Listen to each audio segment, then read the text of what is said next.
अगर वो बंद होते ना। प्रिय विद्यार्थियों, आज हम तुलनात्मक राजनीति के जो कल हमने पढ़ाया था अर्थ, आज उसके आगे की बात को समझेंगे, प्रकृति, क्षेत्र और महत्व को। परिभाषाओं से तो आपको कल समझ में आ गया होगा कि तुलनात्मक राजनीति में जो विद्वान हैं वो उसको कितने गंभीरता के साथ समझाने का प्रयास करते हैं। ना तो वो उसको सिंपल रूप में समझाते हैं और ना ज़्यादा बहुत कठिन रूप में। तुलनात्मक राजनीति की ये परिभाषाओं की जब हम बात करते हैं तो दूसरी बात आती है कि तुलनात्मक राजनीति की शुरुआत के कारण क्या थे, अध्ययन की शुरुआत के कारण।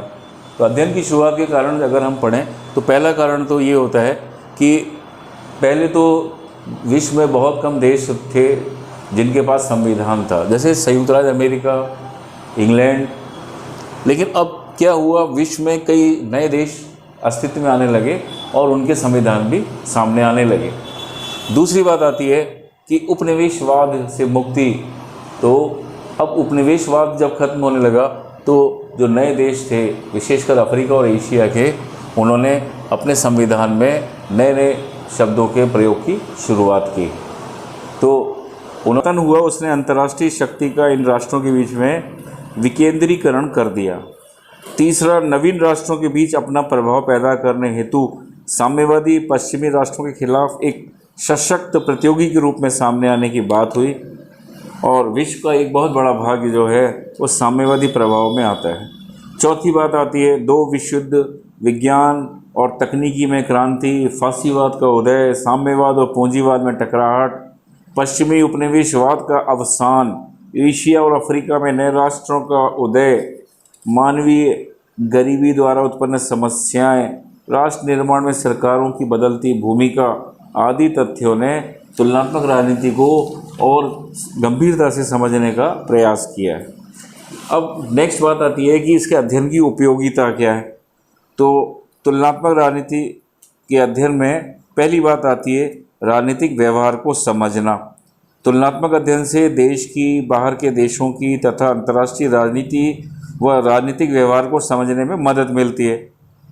राजनीति का तुलनात्मक अध्ययन विदेशों में पर्यटन के समान है। इससे पता चलता है कि किस प्रकार विभिन्न समाजों में रहने वाले मनुष्यों का राजनीतिक व्यवहार भिन्न होता है।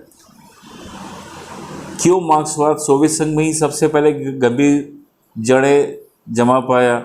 पूर्वी यूरोप और सोवियत संघ में मार्क्सवादी व्यवस्था का विघटन क्यों हुआ? क्यों एशिया और अफ्रीका में अनेक राज्य अधिनायकवादी प्रवृत्तियों से मुक्त हो रहे हैं? भारत में लंबे समय तक एक दलीय प्रभुत्व क्यों बना रहा? राजनीतिक व्यवहार की निरंतरता की खोज की जाए और उसके कारकों का स्पष्टीकरण हो, ये अध्ययन के लिए ज़रूरी है। दूसरी बात आती है राजनीति को वैज्ञानिक अध्ययन बनाना। राजनीति शास्त्री भी जो है इस बात के लिए प्रयत्नशील हैं कि राजनीतिक व्यवहार से संबंधित ज्ञान को विज्ञान के रूप में पढ़ा जाए। कर्टिस कहते हैं जब से व्यवहारवादी दृष्टिकोण का प्रचलन हुआ तब से आज तक राजनीति शास्त्र की वैज्ञानिकता की खोज की आधुनिकतम अभिव्यक्ति हम तुलनात्मक राजनीतिक अध्ययन में पाते हैं।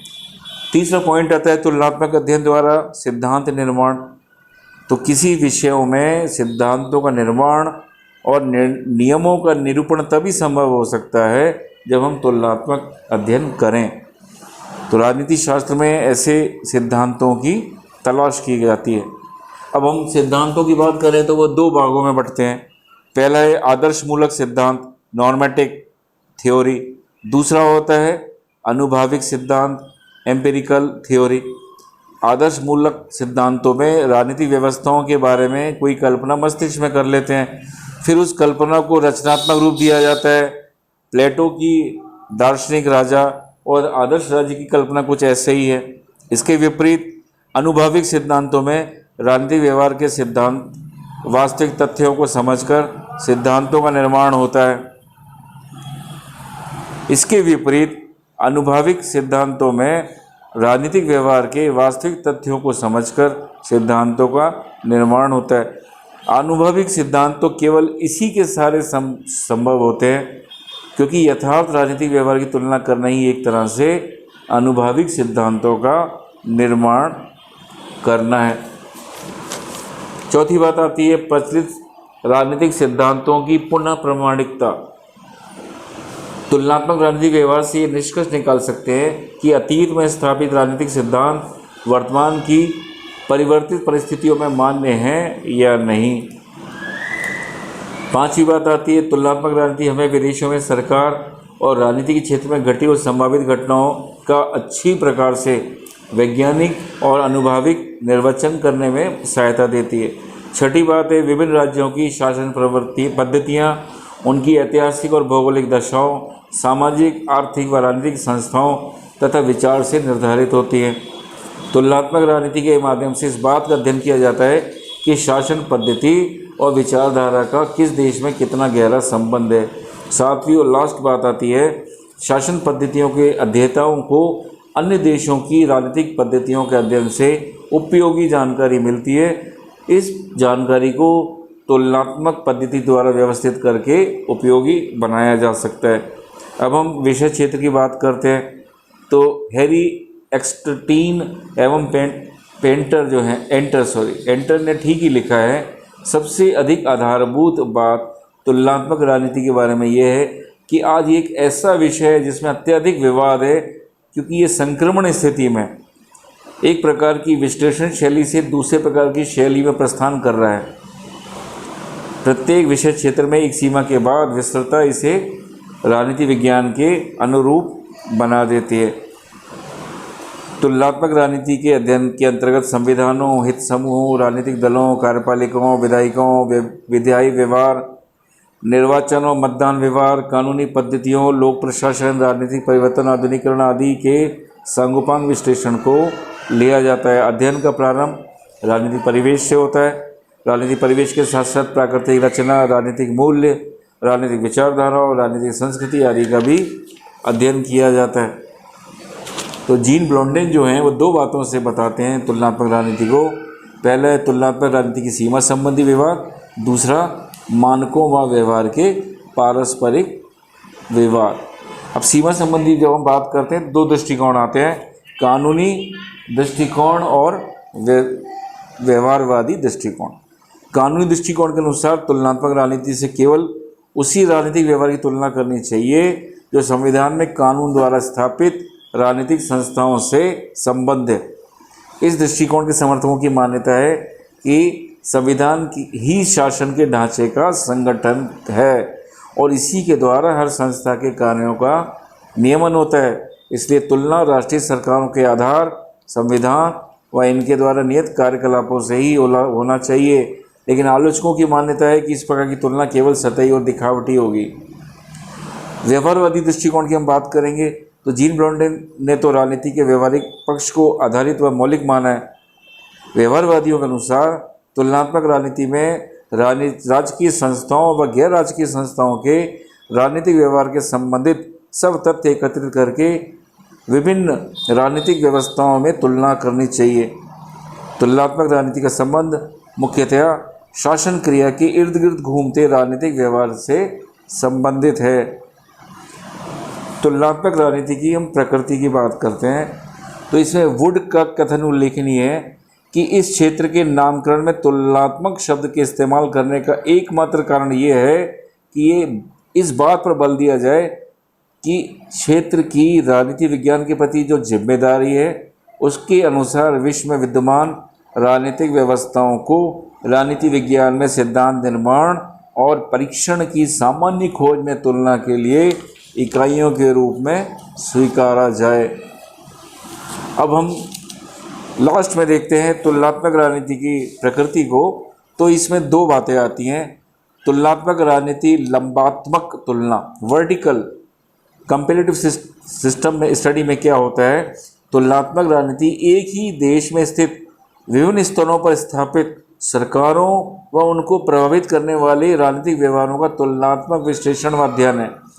प्रत्येक राज्य में कई स्तरों पर सरकारें होती है, जैसे राष्ट्रीय सरकार, प्रांतीय सरकार, स्थानीय सरकार। इस दृष्टिकोण के अनुसार तुलनात्मक राजनीति का संबंध इस प्रकार की एक ही देश में स्थित विभिन्न सरकारों, राष्ट्रीय, प्रांतीय एवं स्थानीय की आपस में तुलना से है। तुलनात्मक राजनीति एक ही देश की विभिन्न सरकारों की लंबात्मक वर्टिकल तुलना है। लेकिन ये दृष्टिकोण तर्कसंगत नहीं है, क्योंकि ये समानता सतही है।